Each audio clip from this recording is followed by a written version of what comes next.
Arcane Season 2, Episode 6. There's so many calamitous things happening right now. I don't even know where the doom is going to come from. But at least Vi and Powder are reunited. Jace looking like he's about to go on a killing spree. Where's the Jace in the Hex Cube OVA? I can't let you leave. I'm sorry you feel that way. I'm sorry too. I don't think he just died fully. Like, well, that's pretty convincing evidence. Yeah, maybe like Hex Cube consciousness. Strike me down, and I shall become more powerful than you could ever imagine. Jace. Or it's just dead. Another will at work within him. Oh, we're reunited. A singularity simultaneously self-replicating and self-annihilating. We've never seen complexity like this. Flawless. Exquisite. It looks terrible though. Chaos. He sounds very excited. Salo dies, and Victor, look at this cool tech. On to more important things. What is the life of a single man in the face of a singularity that can self-replicate and annihilate? It's too dangerous, Jace. We don't know what we're getting into. Also, Victor, it's a singularity that replicates itself and destroys itself, and I'm super pumped. Also, did you say that wasn't Jace? Also, this take on how beautiful and wonderful the system is, I think this already is to be found in existence. I guess it just has a way of becoming mundane because it's not the level at which we function. If you live in a system of existence that, let's say, values potential and reaching potential, most energy and attention is focused on the novel. This analogy seems to apply to so many things, but it's like how breathing is not something you think about. It's because we've already sort of locked breathing down. It's so basic and old. We think about what we're doing with our social lives and what have you. New technology. It's also kind of like how we love the idea of magic. But if you think about anything we have pretty much that we interact with in our daily lives now, at one point in the past that would have seemed like magic and it would have been thrilling and exhilarating. But we don't give a crap. I can't remember which comedian, but there's some routine about like everyone hates airplanes and complains about how the flights are terrible. You're like sitting in a metal tube going hundreds of miles per hour on your phone, like, and even more, I think it's possible to find meaning in there. It's not all just like cold, lifeless matter doing stuff. There are patterns. Human life is a leaf on the tree. It has the same DNA. We don't exist in a vacuum. The idea of humans having a purpose is a little bit confusing because it's not like there's a specific stated deliberate end goal. The purpose is maybe more like a process, but nevertheless, there is a purpose. All this magical stuff is real without having to engage in any illusions, I don't think. It's just a hard space to hold in your daily life. You hear a lot about people having religious-like experiences under the influence of hallucinogenics, but like that stuff is already kind of there. It's just that hallucinogenics bring your attention to it more clearly. If they're not making you terrified of the bathroom or looking at your hands or whatever. Foreboding music playing. Why is that subtitle not always present? Synopsis prizes strength above all else, defining it by 3 core principles. Strength, strength, and strength. Vision, the top of the triangle. Oh, we're training together now? Oh, that fireside chat Might. did have sinister motivations. Bending your environment to your will. Too much force exposes you to risk. Indeed. You cannot punch without risk being punched, as a great man once said. And last is guile. Phantoms, tricksters, lava in your veins, shadows in your heart. This is the truth of combat. I like how the way that scene was set up. That's the only sentence she actually said. Just beat the crap out of her and said, this is the truth of combat. I'm trying to like parse through what she was saying. Power is the ultimate, broken down into 3 subcategories. Vision, might, which seems very similar to power. And guile, that's an odd one, which wasn't really explained. It was like, it's bad. Mages and tricksters, phantoms, dishonor. This is not the Nen I grew up with. I've discovered a 4th principle. Oh. One that heightens all others. Let me guess. It's probably not love. Maybe it's love. Probably something more like sex appeal. Force. Family abuse. Sacrifice. Rage. Sacrifice. We understand it as others cannot. We are kin. She just seems like a lunatic, honestly. That's the 5th principle.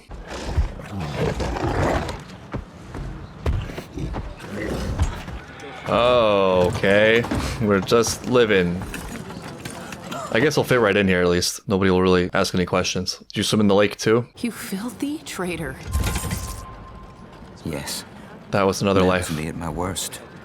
That Simply was awful. so 2 days ago. But the Herald has freed me of my past self. Are you guys taking the Victor juice? What do you think? I don't know, man.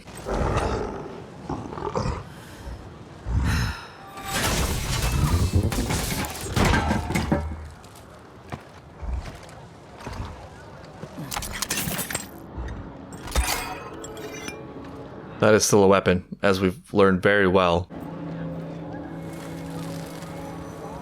Oh no. This girl, I worry for her. I worry for Isha. The Herald's vision. Oh, and this is gonna catch on so quick. I mean, for one thing, they look like they have food. It looks clean.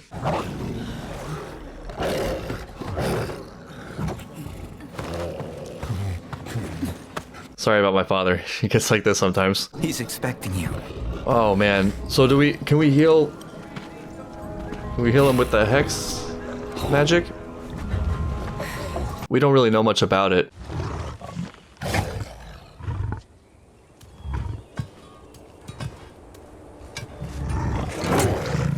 I wonder if we'll recognize the technology.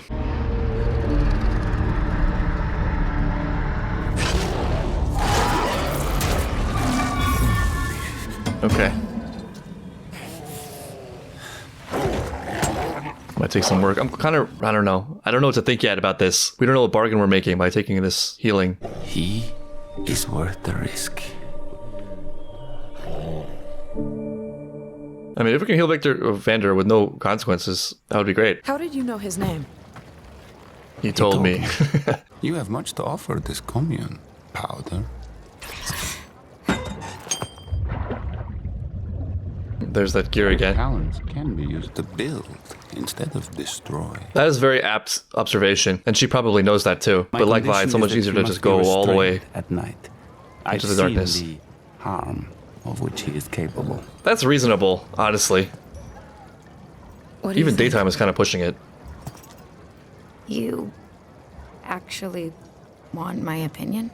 It's funny how the pendulum swings too. People take turns. It's like I was saying last episode about how often on net, it's the person who does the wrong that carries the biggest baggage, not the person who was wronged, even though that can be devastating. It can take a lot of time and energy to sort out. But that's looking at it in an isolated moment. What often happens is that this is sort of the pattern of arguing with people close to you, for example. Somebody will do something that will be perceived as a slight, and that kind of registers as then I have sort of a free card that I can play to perform a slight of equal or greater measure. But that's a lose-lose, because then that plays out over time. Things sort of reconcile. The emotion is sapped, and then both people are left with their own wrongdoing. And this can happen really quickly in iterations too. I mean, this is happening in real time with the two of them. In the last conversation, Vi was sort of the one hung up, and that conversation sort of broke Vi a little bit, and she kind of was reflecting on, what am I doing? But Powder's still like in heated mode. This is a similar pattern to the phenomenon of you're wronged at a certain point, and you carry the hatred of the person who wronged you for a very long time, and your outlook and life and actions are perhaps shaped by that hatred. But in that time, the person who initially wronged you accepts that they did wrong and sort of gets the lesson there and improves their lives and moves on to do better, and are not the same person anymore that they were when they did the wrong, because they have, new information that they've really reflected on and incorporated. But you, the victim, are still the one that is carrying the hatred, which is really terrible and unfair. But the truth is now it's on you to do the work you thought you were exempt from since you were the victim. We're gonna get you out of there, Vander.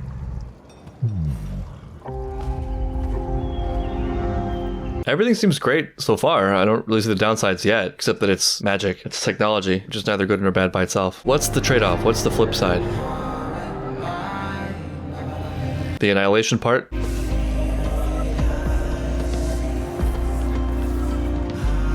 I don't know. I go increasingly nervous for Isha. She's just too present.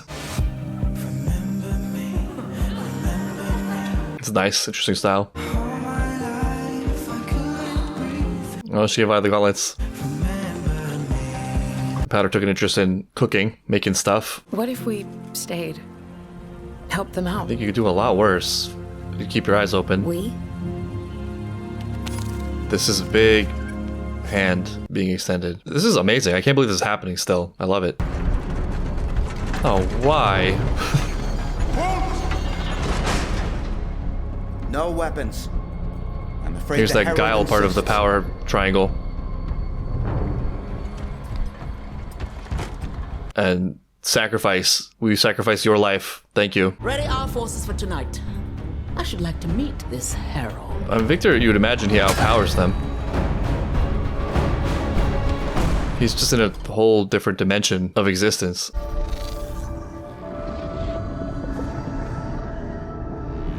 I don't know what he's doing exactly, but it looks very complicated. The regenerative qualities of his blood will stabilize you. Apex Shimmer combined with you. The apex form of Hextech. Please heal my What daughter. you're suggesting would destroy him. And for what? Conquest? The greed of warmongers? I don't think he cares about that. Do you believe in fate, Doctor? Our paths carved before us, guided by an invisible hand. Not fate, evolution. Nature's greatest force, forever in flux. Interesting. Evolution has a destination. I was just alluding to this. Not to combat nature, but to supersede it.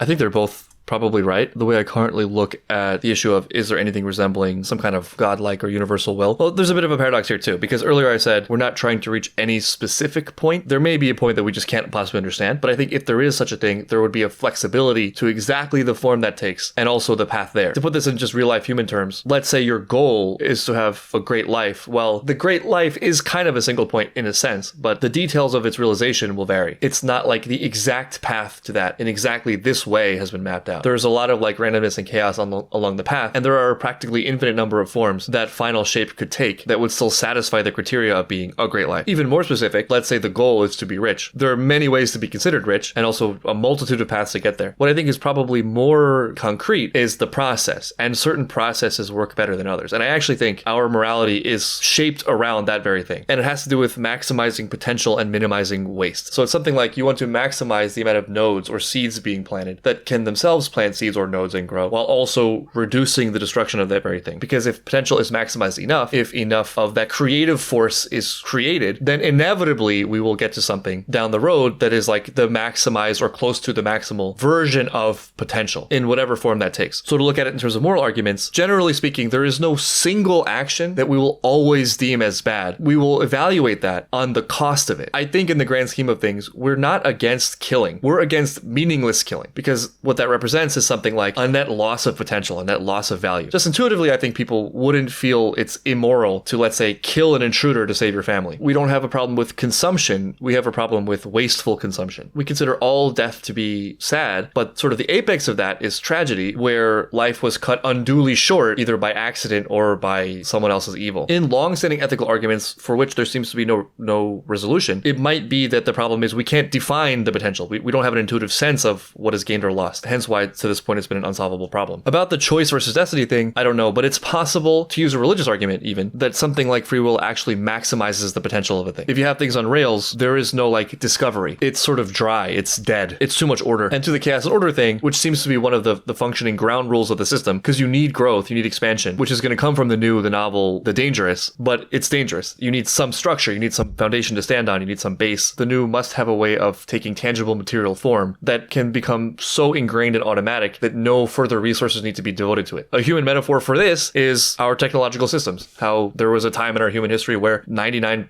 of our energy had to go towards procuring food, where we now have the luxury of not really devoting too much energy to that. We devote energy to other things that are productive, hopefully, and we use a small subset of the rewards of that to get food. And then the rest of that energy can be allocated elsewhere, etc., etc. What that endpoint looks like, who knows? One can only imagine. So to Victor's point, yeah, there is an invisible hand there, right? It's the rules. There are parameters. There is something like a will or desire. And like, this may be an oversimplified way of looking at it, but like the most basic way I can put it is that clearly something out there wants something, or else there would be nothing. I mean, existence is so difficult. Everything is breaking down constantly. We all know how easy it is to destroy rather than create. Destruction, death, decay, atrophy, nothingness seems to be like the resting state. Everything else requires force and energy. Like, where is that coming from? But the key word there is guided, right? Not forced. So it's something like evolution as destiny, if that makes sense. But he isn't a specimen.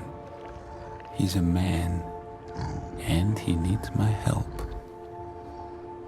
I will not sacrifice his humanity for your cause. Yeah, right. If you perish, this community is soon to follow. I respect Victor's decision immensely. That also, what I just said, even though there's something noble there, it leads to what we would commonly associate with a villainous path. It confuses a very subjective lens about what's important and how big the mission is, and says, well, all these things of value can be discarded for what I know to be the vision of something like God. So it doesn't matter if people die. It doesn't matter if I do horribly unethical things, as long as I reach results, completely spitting in the face of the process and the inherent beauty of life and the potential and value of a human soul, disrespecting the fact that a lot of the negative things of life are byproducts of that process, which is beautiful. I mean, so complicated. This is a level of complexity I've never seen before, as Victor said.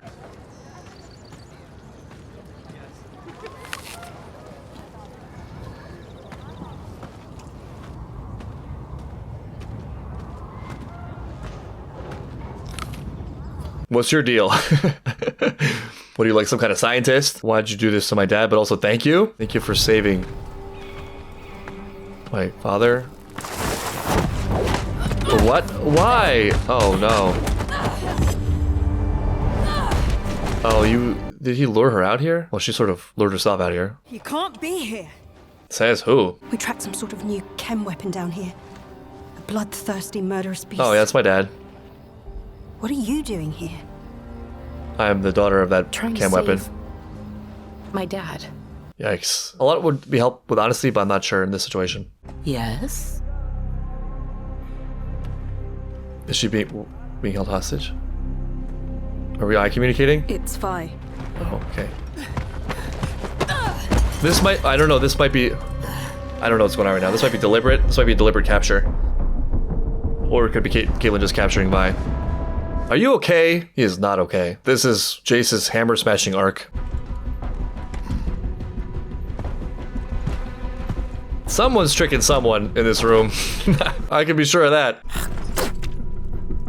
Oh yeah, sorry about spitting on you earlier. I had to really sell it. I had to sell the capture. It's time. Caitlin could have been ingratiating herself with this lady this whole time. Just to have leverage. Caitlin does have vision. Maybe she also has guile. The fact that it happened off screen and they were talking peacefully. My money is on Caitlin and Vi working together. Maybe they came to some arrangement. I mean, from what we know so far, this is pretty good for Zaun, this whole community. It just seems like he's using it reasonably and morally. He's helping a lot of people. Ever since you dropped into my life, it's like I put on glasses. Except I can't tell whether everything's blurry or clear. She looks good. I owe you thanks. Your absence provided a vacuum I was able to fill. Imagine bragging about your manipulation. You caused too many complications. That's true. That's fair. Valid criticism. You know, my father taught me about trust. He told me if I wanted it, there were only 3 things I needed to do. Oh, we got another triangle. Be patient. Still haven't quite cracked that one. But being tied up sure helps. We should not gloat right now, though.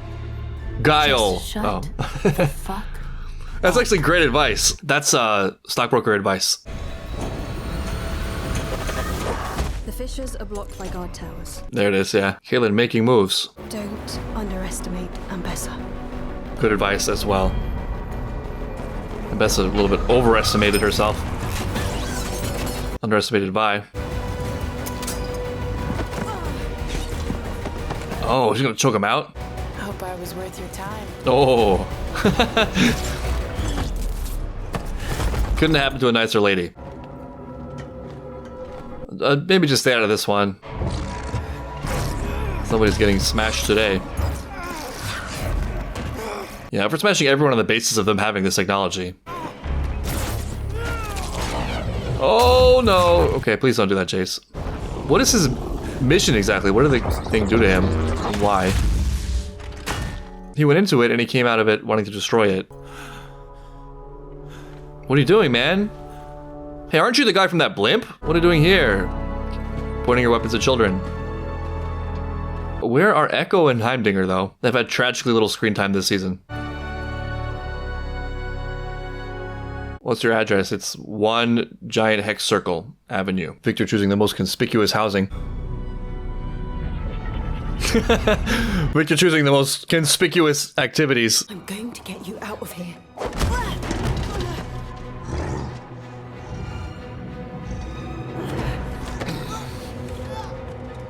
Ambessa believed in you. Your death will be a deep cut. I think she'll shake it off, probably. How does she have the emotional energy to wink while flipping?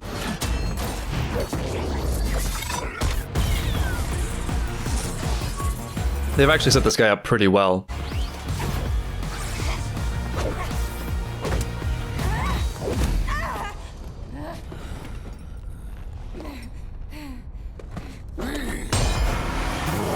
Okay, all right. Don't touch my daughter. You're right. My bad. You. Hold on a second. Wait a minute.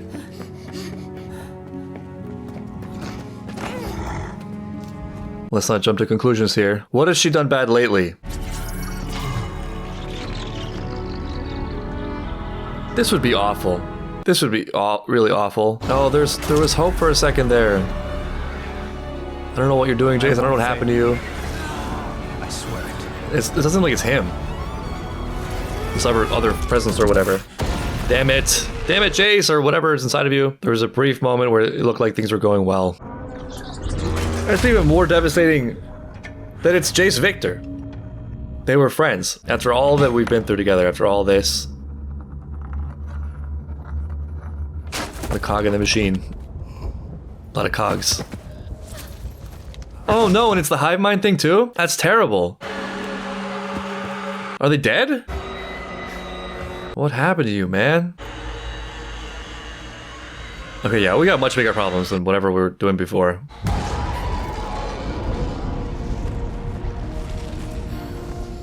Oh no, oh no. How much of that was inside of him? Too much.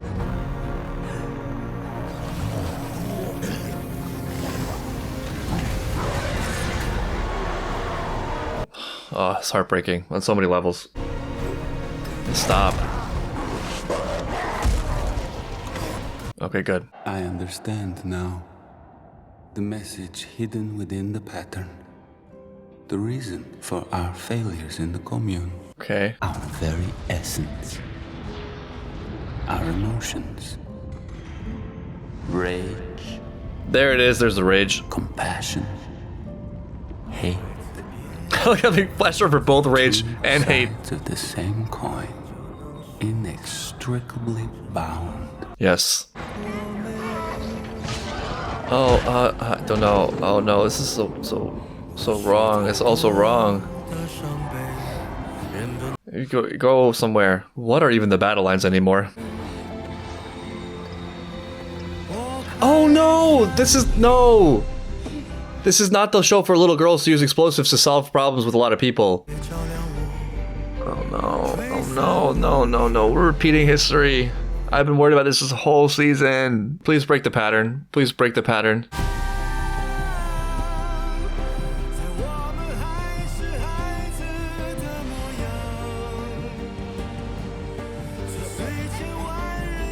I hate how dragged out this is.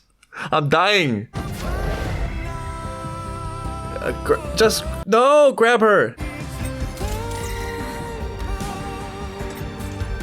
Maybe she pulls it off. I don't think it's likely, but I don't know.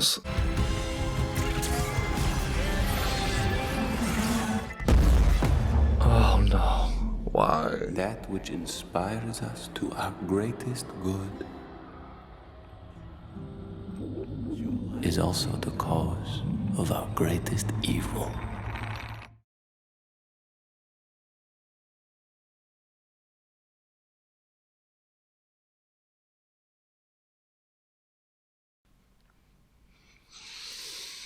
Damn it.